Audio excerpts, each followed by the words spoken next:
Hello friends, welcome to back to the series of internal security. ये video number 5 है। इससे पहले हमने 4 वीडियोस कंप्लीट कर दिए हैं, तो मेक श्योर आप उसे ज़रूर देखें।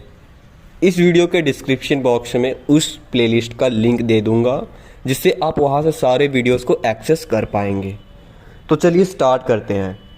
इस जो वीडियो है, इस वीडियो पे बेसिकली हम लोग इंटरनल सिक्योरिटी डॉक्ट्रिन के बारे में पढ़ेंगे, ठीक है, जिसमें से कि 8 पॉइंट दिए हुए हैं। वो 8 पॉइंट क्या क्या हैं?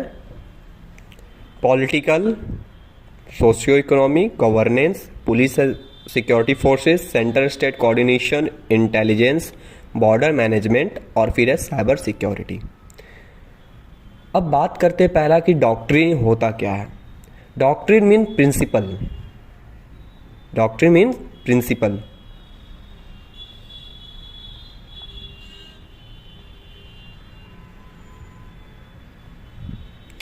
ठीक है, सिद्धांत तो बोल सकते हो एक हिसाब से। जो हमारे कंट्री में इंटरनल सिक्योरिटी है, उनका क्या क्या प्रिंसिपल हो सकते हैं, वो कैसे पैदा होते हैं, ठीक है, तो उनके बारे में हम यहाँ पे समझने की कोशिश करेंगे। तो पहला पॉइंट क्या है? पॉलिटिकल। देखिए, हमारे जो कंट्री है ना, वो इंटरनल सिक्योरिटी पॉलिटिक्स से बहुत ज़्यादा इन्फ्लुएंस रहता है। अब जैसे कि मैं आपको एक छोटा सा एग्जाम्पल बताऊँ, तो यहाँ कहीं पे हमारे यहाँ पे कहीं पे पंजाब है। पंजाब पे खालिस्तानी लोग रहते हैं। वे लोग क्या डिमांड करते हैं? हमें एक अलग राष्ट्र चाहिए, यहाँ पे हमें एक अलग कंट्री चाहिए। जिससे क्या होगा ना कि ये अलग कंट्री का डिमांड कर देते हैं। कौन? पंजाबी या खालिस्तानी। इससे क्या होगा कि हमारा एक टाइप से जो यूनिटी है कंट्री का टूट सकता है। तो वैसे जो ये पॉलिटिक्स करते हैं, इनसे इनको क्या बेनिफिट है? देखिए, जो ये लोग हैं खालिस्तानी, वे इतनी बड़े एरिया पे यानी कंट्री लेवल पे ये पॉलिटिक्स नहीं कर पाते। इससे क्या होता है कि ये एक छोटे से राज्य में सिमट के रह जाते हैं, यानी कि ये नेशनल पार्टीज नहीं बन पाते। इनका जो पॉलिटिकल पार्टीज है वो कभी भी नेशनल पार्टीज नहीं बन पाते। ये एक स्टेट पार्टी या लोकल पार्टी में तब्दील होकर रह जाते हैं। जिससे होती क्या है कि इनकी जो पावर है वो कहीं ना कहीं ख़त्म हो जाती है, ठीक है।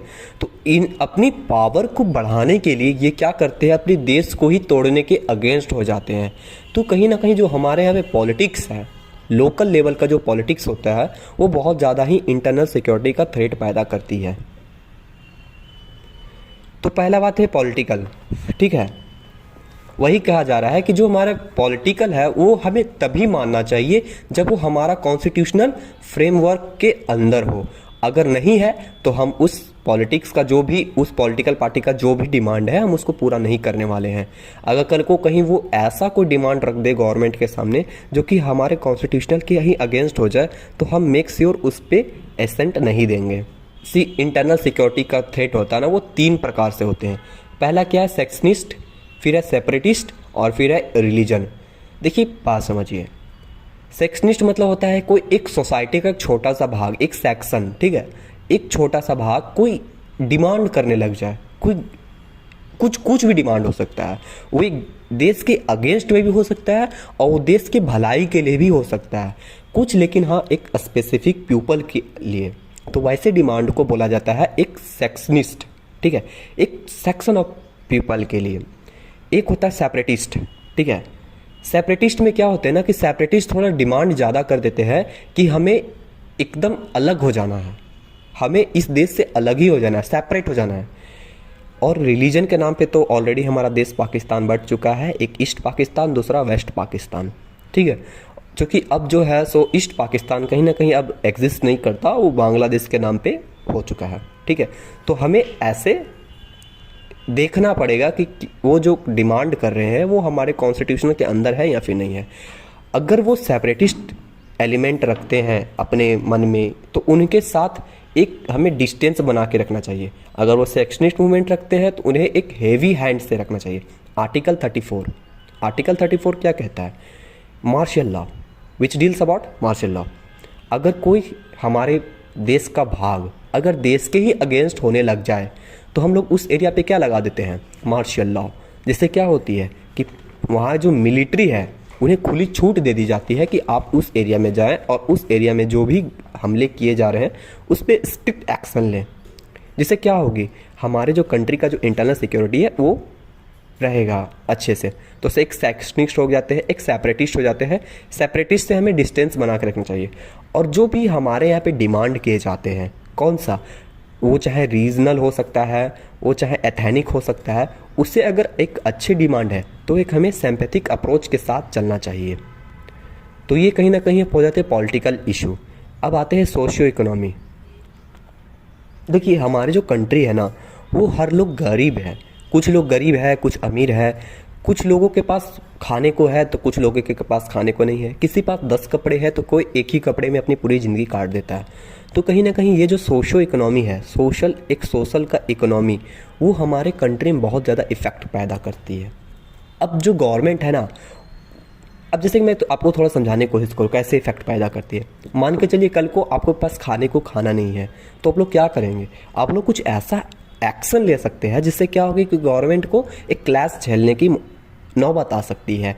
जिससे क्या होगी ना कि हमारी जो कंट्री है थोड़ा मोड़ा सा उसका इमेज खराब हो सकता है। हमारे यहाँ पे जो भी कहीं ना कहीं समझिए आप सब एक अलग तरीके से गवर्नमेंट के अगेंस्ट धरना प्रदर्शन पे हैं, ठीक है। तो उससे क्या होगी, आप गवर्नमेंट का प्रॉपर्टी जो भी है उसे आप नुकसान पहुंचाएंगे। उसको नुकसान पहुंचाने के लिए क्या हो रहा है, ऐसा क्या हुआ गया? तो आपको एम्प्लॉयमेंट नहीं मिली, ठीक है, आपको कोई गवर्नमेंट की तरफ से वैसा कुछ मिला नहीं, ना आपके पास खाने को खाना है, तो आप कहीं ना कहीं आपके अंदर नेशनलिटी का फीलिंग नहीं रह जाएगा। आप उस समय सिर्फ और सिर्फ अपने बारे में सोचेंगे। तो कहीं ना कहीं जो सोशो इकोनॉमी है वो भी हमारे कंट्री के लिए बहुत बड़ा थ्रेट है। तो हमारे कंट्री में जो बहुत बड़े बड़े थ्रेट होते हैं वो कहीं ना कहीं इंटरनल सिक्योरिटी का जो थ्रेट है वो कहीं ना कहीं सोशो इकोनॉमिक से डायरेक्टली लिंकेज होता है, और ये बहुत बड़े होते हैं। तो इसके लिए क्या करना पड़ेगा गवर्नमेंट को? कहीं ना कहीं हमारे यहाँ जो एक्वेट पॉवर्टी है, ठीक है, एम्प्लॉयमेंट है, जो डिस्प्लेसमेंट हो जाते हैं, जैसे कि मान लीजिए कोई एरिया है, गांव का एरिया, उसमें अगर कहीं कल को गवर्नमेंट को एक बिजली का बहुत बड़ा फैक्ट्री सेटअप करना है, तो उसके लिए गवर्नमेंट क्या करेगी? आसपास के लोगों को वहाँ से खाली करेगी, डिस्प्लेस करेगी। अगर उन्हें डिस्प्लेस करने के बाद उन्हें कोई अच्छा अपॉर्चुनिटी नहीं मिलता तो कल देश के ही अगेंस्ट हो सकते हैं। इसके लिए हमारे यहाँ पे एक इंटरनल सिक्योरिटी बन सकता है। पॉवर्टी के बारे में जस्ट मैंने समझाया, अनएम्प्लॉयमेंट के बारे में मैंने जस्ट अभी समझाया, ठीक है। तो गवर्नमेंट को क्या करना चाहिए ना कि एक अच्छा अप्रोच रखना चाहिए इनके साथ में। ऐसा ना हो कि कल को एक मुकेश अंबानी कल को राशन खरीदने जाए, वैसे जाएगा ही नहीं, बहुत कम चांसेस है, ठीक है, बहुत पैसा है भाई के पास। अब देखिए मान के चलिए मुकेश अंबानी कल को राशन खरीदने जाए तो उसके लिए 10 रुपये है, ठीक है, ऐसा हमारे यहाँ पे कहीं इंडिया में ऐसा होगा बाय द वे, ठीक है। तो ये इनके लिए 10 रुपये और कोई गरीब जाए तो उनके लिए 50 रुपये हो, तो क्या ये हमारे कंट्री के अगेंस्ट नहीं हो रहा? एक जो गरीब है उससे और पैसे लिए जा रहे हैं और जो अमीर है उससे पैसे नहीं लिए जा रहे हैं। तो ये क्या हो रही है ना कि इक्वल ट्रीटमेंट नहीं हो पा रही है, ठीक है। तो कहीं ना कहीं हमारी जो गवर्नमेंट है उनको एक इक्वल ट्रीटमेंट करना चाहिए हर एक लोगों के साथ में। We need to analyse the factor causing the socio economic grievance and address all the connected issue, ठीक है। यानी कि जो भी हमारे कंट्री में सोशो इकोनॉमी का जो भी भेदभाव या शिकायतें आती है, ठीक है, जो भी उनको एक कनेक्ट करना चाहिए। Equitable growth and development is the spirit of our constitution. देखिए हमारे जो कॉन्स्टिट्यूशन बना था तब से ही हमें एक बताया जा रहा है इक्वेलिटी, ठीक है, इक्वेलिटी के बारे में बताया जा रहा है। और हमारे मोदी साहब जो हैं, हमारे पीएम हैं, उनका का कहना है ऐसा कि सबका साथ सबका विकास, ठीक है। तो ऐसा क्यों कहा जा रहा है? ऐसा इसलिए कहा जा रहा है ताकि इक्विटेबल ग्रोथ एंड डेवलपमेंट हमारे कॉन्स्टिट्यूशन का ही एक स्पिरिट है। स्पिरिट बोले तो सोल, एक आत्मा है, ठीक है। इक्वल सबको ट्रीट करना है, कोई अमीर हो भैया चाहे गरीब हो, सबके लिए सेम है, ठीक है। लेकिन ये मुकेश अंबानी के साथ 10 रुपया और हमारे साथ 50 रुपये, ये तो अन्याय है। अगर ऐसा कहीं हो रहा है तो ये कॉन्स्टिट्यूशन के अगेंस्ट है और इसको गवर्नमेंट को टैकल करना चाहिए एज सुन एज पॉसिबल, ठीक है। अब आते हैं गवर्नेंस पे। अगला क्या है? गवर्नेंस मीन्स कि गवर्नमेंट जो चलाती है ना, ये डेली रोज़मर्रा का काम होता है, उसको गवर्नेंस बोला जाता है। वो कैसे उस सारे काम को हैंडल करती है। तो हमारी कंट्री पे जो गवर्नेंस जो है, लैक ऑफ गवर्नेंस है, वो भी हमारे का पे बहुत बड़ा खतरा है। अगर मान के चलिए कल को एक लॉ जो हमारे कंट्री में लाया गया है, हमारा कॉन्स्टिट्यूशन है, उसे ठीक तरह से इम्प्लीमेंट नहीं हो रहे हैं, पुअर इम्प्लीमेंट हो रहे हैं, तो उससे क्या होगी कि जो स्कीम्स है गवर्नमेंट की वो उससे अच्छी तरह से ग्राउंड लेवल पे पहुंच नहीं पाएगी और कहीं ना कहीं डिसमैनेजमेंट होने लगेगी और करप्शन भी बढ़ जाएगी। इससे क्या होगा कि हमारे देश में गवर्नेंस के प्रति ही लोगों को उतना भरोसा नहीं रह जाएगा और क्या हो जाएगी, उस टाइप से इंटरनल सिक्योरिटी का थ्रेट बन सकता है। एग्जाम्पल मैं देता हूँ पाकिस्तान। आज के टाइम पे पाकिस्तान एक बेस्ट एग्जांपल है गवर्नेंस का।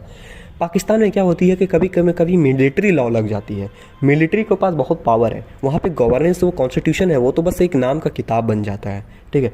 उससे क्या होती है ना कि गवर्नेंस अच्छी तरह से कंट्री पे लागू नहीं हो पाती, जिससे क्या होती है कि लोग जो है सो डायरेक्टली वहाँ पे जो स्कीम्स हैं गवर्नमेंट के थ्रू जो चलते हैं वे अच्छे से पुअर पीपल तक नहीं पहुँच पाती, वो पुअर इम्प्लीमेशन ऑफ वो नहीं हो पाती, जिससे क्या होता है कि गवर्नेंस जो है वो अच्छी तरह से नहीं चल पाती और लोग जो है सो एक गवर्नमेंट के ही अगेंस्ट हो जाते हैं।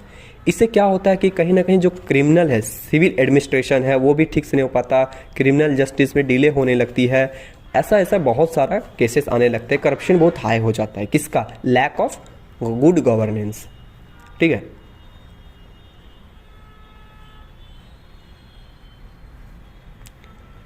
फोर्थ पॉइंट कहता है पुलिस एंड सिक्योरिटी फोर्सेस। देखिए हमारे कंट्री में जो सबसे इंटरनल सिक्योरिटी का बेसिक है वो ही पुलिस है। अब अगर कल के मान के चलिए कल के किसी घर में लड़ाई हो जाए तो क्या वहाँ डायरेक्टली जज पहुँच जाएगा? बिल्कुल भी नहीं। पहले पुलिस पहुँचेगी, वहाँ पे देखेगी क्या मसला है, क्यों लड़ रहे हैं। तो पुलिस जो है ना वो डायरेक्टली होती है, डायरेक्टली ही वो इंटरनल सिक्योरिटी का थ्रेट को ख़त्म करने का औकात रखना चाहिए। अब लेकिन जो पुलिस है वो कहीं ना कहीं उन पे एलिगेशन हमेशा से लगते आ रहे हैं कि वो कहीं ना कहीं जो लोगों को है ना एक एग्रेटिव तरीके से सॉल्व करते हैं, यानी कि वो लोगों को उतना वैल्यू भी नहीं दे पाती, ब्रूटल बिहेवियर करती है, ऐसा पुलिस पर एलिगेशन लगता है। तो कहीं ना कहीं हमें जो है सो पुलिस को एक अच्छी तरीके से रखना चाहिए, एक ऐसा एक्ट बनाना चाहिए जिससे क्या होगा कि पुलिस जो है सो डायरेक्टली पीपल्स के साथ अप्रोच करके उनके साथ अच्छे से मेंटेनेंस करे हमारे इंटरनल सिक्योरिटी का। आर्म फोर्सेस हमारे यहाँ कहाँ होते हैं? बॉर्डर के पास होते हैं, और जो पुलिस होती है वो हमारे इंटरनल सिक्योरिटी को मैनेजमेंट करती है। जो पुलिस है ना, वे लोग आज भी बहुत डरते हैं पुलिस से। तो कहीं ना कहीं पुलिस को हमें एक ऐसा तरीका से बनाना चाहिए जिससे कि लोग वो पीपल फ्रेंडली हो, न कि पीपल के ही अगेंस्ट जाए और पीपल के साथ ब्रूटल बिहेवियर करे, ठीक है। तो पहले हम लोग को पुलिस को क्या करना पड़ेगा, एक जो AF, देखिए यहाँ पे AFSAPA है, ठीक है, AFSPA, ये जो एक्ट है इसको हम लोग को थोड़ा ना कहीं ना करके इसमें चेंज करना चाहिए, रिव्यू भी कर देना चाहिए, जिससे क्या हो कि जो पुलिस का जो एक बिहेवियर हमारी सोसाइटी में बन के रह जाती है उसको कहीं ना कहीं ख़त्म किया जा सके। Other security forces aided state police also need to increase their understanding for the local situation and maintain high order efficiency। जो अदर सिक्योरिटी फोर्सेस हैं सारे लोग को कहीं ना कहीं हमारे कंट्री में एक लोकल सिचुएशन जो है उसको मेंटेन करने की पावर रखनी चाहिए। तो इस क्या होगी ना, इससे क्या होगी कि जो लोग हैं, ठीक है, उनके बीच में अफरा तफरी का माहौल बहुत कम बनेगी, जिससे क्या होगी कि ओवरऑल हमारे यहाँ पे इंटरनल सिक्योरिटी का जो मेंटेनेंस है वो एक अचीव होगा, ठीक है। फिफ्थ पॉइंट बोल रहा है सेंटर स्टेट कोऑर्डिनेशन। हमारी जो कंट्री है ना वो कहीं ना कहीं 2 पॉलिटिकल पार्टी से चलती है, एक स्टेट पे और दूसरा सेंटर पे। अब कभी कभी क्या होती है ना कि जो सेंटर पे अलग पॉलिटिकल पार्टी बन जाए और स्टेट पे एक अलग पॉलिटिकल पार्टी बन जाए तो उनके बीच में हमेशा से कोऑर्डिनेशन जो होता है ना बहुत ना के बराबर होती है। तो जो सेंटर स्टेट कोऑर्डिनेशन है वो बहुत कम तरीके से लगती है और इससे क्या होती है कि हमारे यहाँ पे बहुत सारा इंटरनल सिक्योरिटी का मामला थ्रेट पैदा होते रहते हैं, ठीक है। This coordination problem exist in all area from intelligence to operations, ठीक है। ये जो कोऑर्डिनेशन है किसका, स्टेट एंड सेंटर का, वो हमें एक अगर ठीक नहीं रहा, वो एग्जिस्ट अच्छा नहीं कर रहा है तो वो उससे क्या होगी कि हमारे यहाँ पे बहुत सारा इंटरनल सिक्योरिटी का प्रॉब्लम होगी और कहीं ना कहीं ये देखने को मिल रही है आज के टाइम पे। अगर मैं आपको एग्जांपल दूं तो हमारे अभी सेंटर पे किसका सरकार है, बीजेपी। मैं कलर चेंज कर लेता हूं 1 मिनट के लिए। बीजेपी की सरकार है कहाँ पे, सेंटर पे। और कहीं ना कहीं जो वेस्ट बंगाल है, ठीक है, वहाँ पे ममता दीदी का सरकार है, तृणमूल कांग्रेस का सरकार है। तो उससे क्या होती है ना कि यहाँ की जो गवर्नमेंट है, सेंटर है, उनका इनके साथ नहीं बन पाती, ये कोऑर्डिनेशन नहीं हो पाता, ठीक है। इससे क्या होती है कि यहाँ के लोग हैं उनको उतनी तरीके से स्कीम्स नहीं पहुँच पाती जितनी कि एक यहाँ पे उत्तर प्रदेश में लोगों के पास पहुँच रही है। गवर्नमेंट जो है सो डायरेक्टली उत्तर प्रदेश के अपने जो डबल इंजन के जो सरकार है उनके पास ज़्यादा पहुँचाती है, ना कि एक सिंगल इंजन की सरकार के पास। यानी कि आप वेस्ट बंगाल को टारगेट कर सकते हो। तो इससे क्या होती है ना कि वेस्ट बंगाल के लोगों के पास वो सुविधाएं, वे फैसिलिटीज़ नहीं पहुंच पाते, जिससे क्या होती है कि लोग जो हैं सो डायरेक्टली अनएम्प्लॉय रह जाते हैं, उनके पास अपॉर्चुनिटी बहुत कम हो जाती है compare to other state like Uttar Pradesh. Uttar Pradesh से क्योंकि वहाँ भी बीजेपी का सरकार है, सेंटर में भी बीजेपी की सरकार है, और जिससे होगा क्या कि जो गवर्नमेंट है वो ज़्यादातर फंड अपने किस पे देगी, उत्तर प्रदेश में, ना कि वेस्ट बंगाल में। इससे भी क्या होता है, सेंट्रल स्टेट का कोऑर्डिनेशन है वो हमारे यहाँ पे इंटरनल सिक्योरिटी का बहुत बड़ा थ्रेट है। We need to develop an institutional framework which resolve all the center state coordination problem with ensure synergy at all level। देखिए synergy का मतलब होता है एक टाइप से दोस्ती, या फिर आप जो भी कर सकते हैं, दो गुटों में दोस्ती, ठीक है, एक उसी टाइप से। तो जो हमारे यहाँ पे कुछ ऐसा फ्रेमवर्क बनाना चाहिए, इंस्टीट्यूशन फ्रेमवर्क बनाना चाहिए जो कि स्टेट और सेंटर के बीच में एक कोऑर्डिनेशन का काम करे, उन दोनों के बीच में दोस्ती का मामला जो है वो इंक्रीज कर पाए। 6 पॉइंट कहता है इंटेलिजेंस। इंटेलिजेंस बोले तो जैसे कि हमारे यहाँ सीबीआई होती है, ठीक है, सेंट्रल ब्यूरो ऑफ इन्वेस्टिगेशन, ठीक है, कुछ ऐसे भी इंटेलिजेंस होते हैं जो कि हमारे कंट्री में वर्क नहीं कर रहे होते, way out of country work कर रहे होते हैं। जैसे कि मान के चलिए हमारे यहाँ कोई एक इंटेलिजेंस है जो कि यहाँ पे चेक कर रही है कि यहाँ पाकिस्तान में आखिर चल क्या रहा है। अब वो जो है सो हमें उसके साथ कैसे लिंकेज करना चाहिए, वो भी एक थ्रेट है। अगर कल को मान के चलिए वो हमारे कंट्री में, वो उस कंट्री में पकड़ा जाता है, तो उससे क्या होगी ना कि जो इनेमी कंट्रीज़ है वे डायरेक्टली इंडिया को ब्लेम करेंगी कि हमारे यहाँ इंडिया जो है नज़र रख रही है। इससे क्या होगा ना कि हम दोनों के बीच में थोड़ा सा डिस्टेंस बढ़ सकती है। तो ये इंटेलिजेंस है वो भी हमारे लिए खतरा होता है। और याद रखना, इंटेलिजेंस दो तरीके से होते हैं, एक होता है ऑफेंसिव और दूसरा होता है डिफेंसिव, ठीक है। डिफेंस नाम से ही पता चला, डिफेंस वो करेगी हमारे कंट्री को, ठीक है, और ऑफेंसिव पकड़ने का काम करती है। जैसे कि मान लीजिए कोई कंट्री है, कोई कंट्री की हमारे कंट्री है, और कल को कोई घुसपैठिया हमारे अंदर आ गया है। अब ये जो हमारे यहाँ पे जो इंटेलिजेंस होते हैं वो तो ड्रेस कोड अगर पहन ले तो उनका तो डायरेक्टली पता चल जाएगा, हाँ ये इन्वेस्टिगेशन करने आए हैं या फिर इंटेलिजेंस है। तो क्या करते हैं ना कि वो विदाउट यूनिफॉर्म में घूमते रहते हैं, ठीक है, वो घूमने का काम रहता है। तो जो इंटरनली ढूंढते हैं उन लोगों को, उसको क्या बोला जाता है, ऑफेंसिव। और जो बाहर जाके काम करते हैं, ठीक है, उन्हें क्या बोलता है, डिफेंसिव, क्योंकि वो हमारे देश को डिफेंस कर रहे हैं और कहीं ना कहीं ये जो है सो ऑफेंस कर रहे हैं। तो 2001 के आसपास में क्या हुआ था कि हमारे कंट्री में MAC नाम का एक इंस्टीट्यूशन बनाया गया था जो कि कारगिल वार के समय बनाया गया था।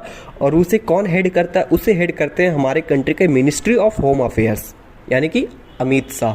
7th पॉइंट बोल रहा है बॉर्डर मैनेजमेंट, ठीक है। The country has land borders with 7 countries, particularly 6 due to POK, stretching nearly 15,000 kilometre. देखिए हमारा जो कंट्री है ना, उसका बॉर्डर मैनेजमेंट करना भी एक बहुत बड़ा इम्पोर्टेंट चीज़ है, ठीक है। तो हमारा जो कंट्री है वो 7 कंट्रीज के साथ हमें लैंड बॉर्डर शेयर करते हैं। कितने 7 कंट्रीज के साथ में, 7 कंट्री। वो कौन कौन है, पहला पाकिस्तान हो गया, दूसरा यहाँ कहीं चाइना हो गया, तीसरा नेपाल, भूटान, फिर इधर म्यांमार, बांग्लादेश, और यहाँ कहीं होगा आपका अफ़गानिस्तान। तो ये जो 7 कंट्री हैं, ठीक है, वो हमारे इंडिया के साथ बॉर्डर शेयर करते हैं, वो भी कितने, 15,000 किलोमीटर का। We have a wars on the 3 side of our land borders with China, Pakistan and east Pakistan. देखिए हमारा जो इनेमी है, ठीक है, देखिए हमारा जो इनेमी कंट्रीज़ हैं जैसे पाकिस्तान, चाइना, और तीसरा है यहाँ पे कहीं ना कहीं वेस्ट पाकिस्तान जो कि अब ईस्ट पाकिस्तान जो कि अब क्या बन चुका है, बांग्लादेश। ठीक है। We also had a infiltration problem through the Punjab and Kashmir borders. कहीं ना कहीं इन्फिल्ट्रेशन है कहाँ पे, कश्मीर और पंजाब के बॉर्डर्स में। इलीगल माइग्रेशन है। अब देखिए कहाँ से, बांग्लादेश से, और फिर smuggling of weapon through the Indo Myanmar borders. देखिए अभी मैं आपको बताऊं तो रोहिंग्या के बारे में आपको पता होना चाहिए। रोहिंग्या क्या है, रोहिंग्या एक क्या है, इलीगल माइग्रेंट्स है कहाँ के, म्यांमार के। ठीक है, जो कि इंडिया में आ चुके हैं। Kashmiri militants have been also taking shelter in POK while north east extremist are also taking shelter in Bangladesh, Bhutan and Myanmar. देखिए जो कश्मीरी मिलिटेंट्स हैं वो कहीं ना कहीं हमारे शेल्टर कहाँ लिए हुए हैं, पीओके में। और नॉर्थ ईस्ट में जो एक्सट्रीमिस्ट हैं वो भी शेल्टर कहाँ कहाँ लिए हुए हैं, वो आपके बांग्लादेश से, भूटान से और कहीं ना कहीं म्यांमार से आए हुए हैं, और वो हमारे यहाँ पे शेल्टर लेके रह रहे हैं। ठीक है, वही मतलब कि डायरेक्टली बांग्लादेश, भूटान और म्यांमार में शेल्टर लेके रह रहे हैं, लेकिन थ्रेट कहाँ पहुँचा रहे हैं, हमारे कहीं ना कहीं इंडिया में पहुंचा रहे। तो इसलिए हमारे यहाँ पे बॉर्डर मैनेजमेंट बहुत ही ज़्यादा इंपॉर्टेंट है। इसीलिए क्या है कि हमें अपना बॉर्डर मैनेजमेंट जो है सो बढ़ाना चाहिए, हमें अपना गार्डिंग करना चाहिए, किसका, बॉर्डर्स का। ताकि क्यों, ताकि हम infiltration by terrorist, illegal migrating, weapon etc को हम लोग क्या कर सके, काउंटर कर सके। ठीक है।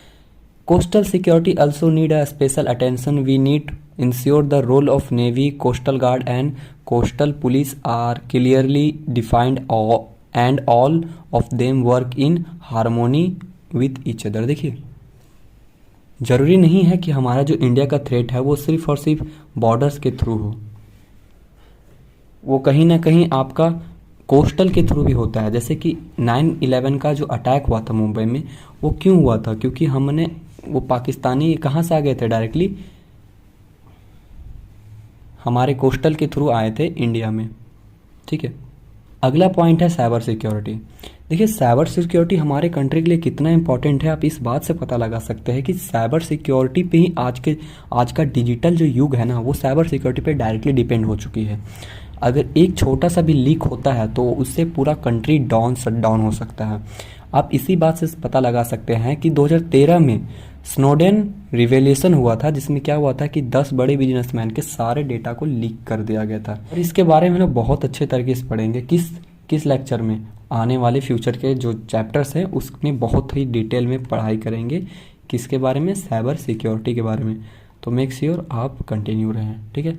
In the coming chapters we shall analyse the detail the various challenges to our internal security. ठीक है। इसके बारे में लोग फ्यूचर पे बहुत अच्छे तरीके से पढ़ रहे होंगे कि इसके बारे में, साइबर सिक्योरिटी। इतना इसके बारे में डिटेल नहीं लिखा हुआ है जितना कि अबव लिखा हुआ है। ठीक है। तो मेक श्योर आप वहाँ पे ज़रूर पढ़ें। ठीक है। Thank you for watching. Video बहुत लंबी हो चुकी है। जय हिंद, जय भारत।